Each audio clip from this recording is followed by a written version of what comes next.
forum d'aujourd'hui vise à améliorer les droits de l'homme dans les pays en voie de développement à travers les échanges d'expériences. La Chine a fait beaucoup d'efforts dans ce domaine, tels que la mise en œuvre de l'initiative La ceinture et la route, de la construction d'une communauté de destin pour l'humanité et de la lutte contre la pauvreté. Selon les participants de ce forum, les mesures prises par la Chine sont impressionnantes. Il n'y a pas de véritable développement s'il n'y a pas le bien-être de l'homme. Et ça, le président Xi Jinping a bien compris avec son équipe et a remis donc l'homme au centre de tous les développements. C'est ça qui est le plus important.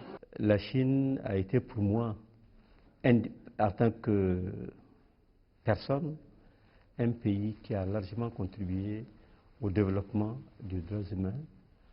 Et beaucoup de progrès ont été réalisés, notamment la lutte contre la faim. En effet, la population chinoise est extrêmement importante.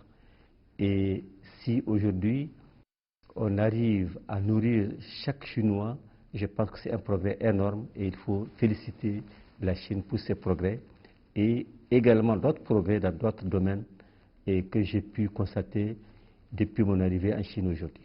Vous savez, un ancien président français, Jacques Chirac, a dit un jour en Tunisie qu'au fond, les droits de l'homme, la priorité en matière de droits de l'homme, c'était d'abord le droit de manger et de se vêtir, et ensuite le droit à l'éducation. La lutte contre la pauvreté, c'est certainement la base de la lutte pour les droits de l'homme. Tant qu'il y a pauvreté, il n'y a pas de droits de l'homme. C'est évident. La Chine a tiré 700 millions, disons globalement, de Chinois du niveau absolu de pauvreté depuis 1978. Personne ne peut le contester aujourd'hui. Et donc, cette lutte contre la pauvreté, c'est historiquement aucun pays n'a jamais fait ça, en particulier dans un temps aussi court, aussi bref.